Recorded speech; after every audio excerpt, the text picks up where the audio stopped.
તો આપણી સાથે અત્યારે જીગરજી જોડાયેલા છે। જીગરજી, આજે ખાસ તમારી ક્યાં નજર ઓપ્શન રણનીતિ માટે?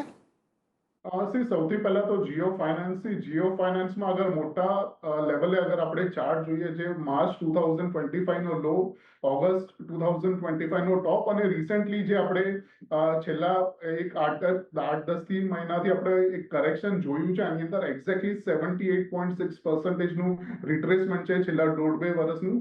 અને જે 78.6%નું રિટ્રેસમેન્ટ છે, ત્યાં આગળ એક ઇન્વર્સ હેડ એન્ડ શોલ્ડર પણ બન્યું છે, રિસેન્ટલી નેકલાઇનનું બ્રેકઆઉટ પણ થયું છે, અને ઓવરઓલ નીચે બુલિશ ડાયવર્જન્સ પણ બન્યું છે। એટલે આની અંદર મોટા ભાગે આપણે એમ કહી શકીએ છીએ સ્ટોક બોટમ આઉટ છે। એટલે મે સિરીઝની અંદર કે નેક્સ્ટ 5 થી 6 દિવસની અંદર એક સારો અપમૂવ જોવા મળી શકે છે। જીઓ ફાઇનાન્સની અંદર 255 ની સ્ટ્રાઇકનો કોલ બાય કરવાની સલાહ છે। બાય કરવાની રેન્જ છે 10 થી 8ના ઝોનમાં મળે તો આપણે અક્યુમ્યુલેટ કરી શકીએ છીએ। સ્ટોપ લોસ 5 નો રહેશે, પહેલો ટાર્ગેટ 18 અને બીજો રહેશે 20 નો।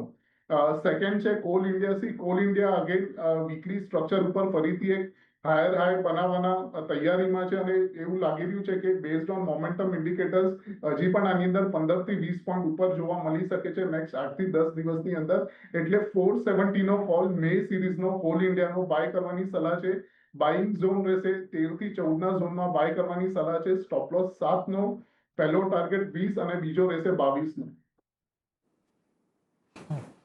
એટલે જો અહીંયાથી ખાસ કરીને તમારે ધ્યાન રાખવાનું છે જીઓ ફાઇનાન્સ અને કોલ ઇન્ડિયા બંને પર।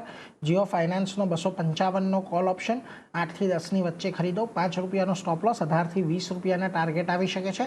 અને બીજી તરફ કોલ ઇન્ડિયા 470નો કોલ ઓપ્શન અહીંયાથી ખરીદવાનો છે, 13 થી 14ની વચ્ચે ખરીદો, 20 થી 22ના લક્ષ્ય, અને 7 રૂપિયાના અહીંયાથી સ્ટોપ લોસ રાખવાના છે। એટલે આ બંને પર નજર રાખજો, કોલ ઇન્ડિયા, જીઓ ફાઇનાન્સ, આ બંનેમાં એક તેજીની અપેક્ષા અત્યારે બનતી દેખાઈ રહી છે।